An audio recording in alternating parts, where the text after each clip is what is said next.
Quelles sont les manifestations cliniques du reflux gastro-œsophagien? En pratique, il y en a deux.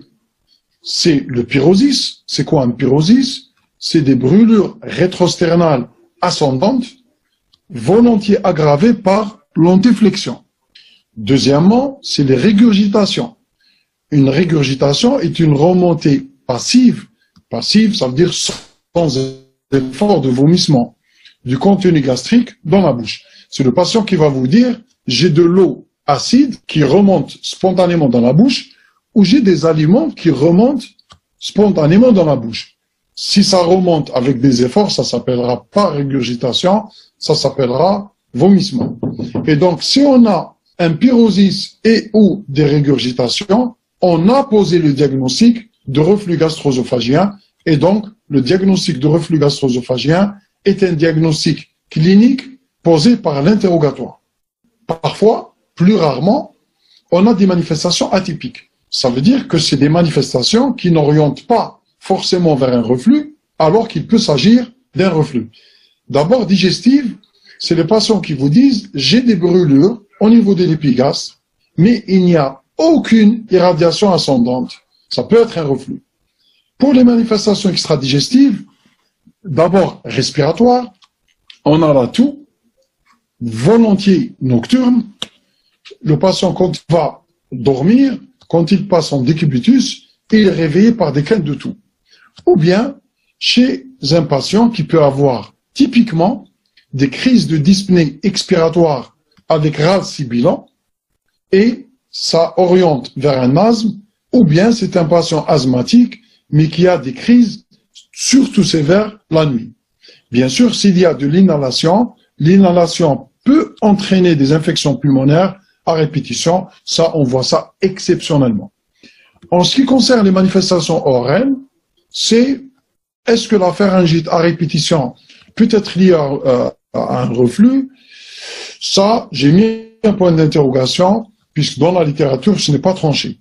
C'est pratiquement des patients, c'est l'équivalent du syndrome de l'intestin irritable du gastro que voit l'ORL.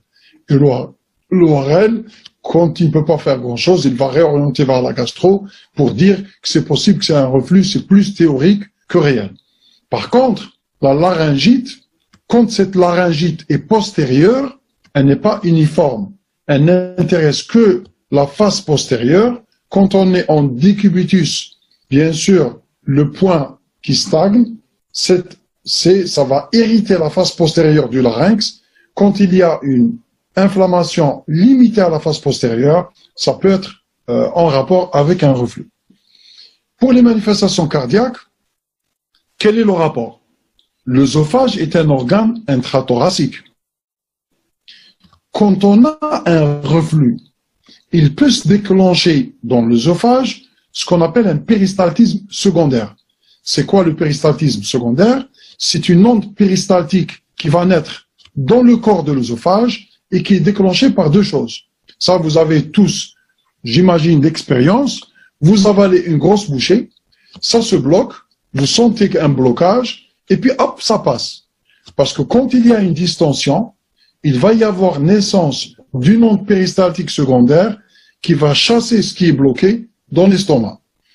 Dans le reflux gastro-œsophagien, il peut entraîner des ondes péristaltiques secondaires qui vont essayer de s'opposer à ce reflux, et donc ces troubles moteurs secondaires au reflux peuvent entraîner des douleurs thoraciques. Bien évidemment, soyons clairs, toute douleur thoracique aiguë, bien sûr, évoque en premier lieu un infarctus du myocarde, une insuffisance coronarienne.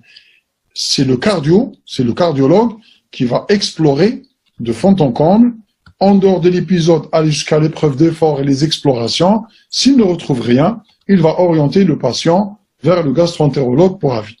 Bien évidemment, quand ça remonte dans la bouche, ça peut entraîner des gingivites, des caries dentaires à répétition.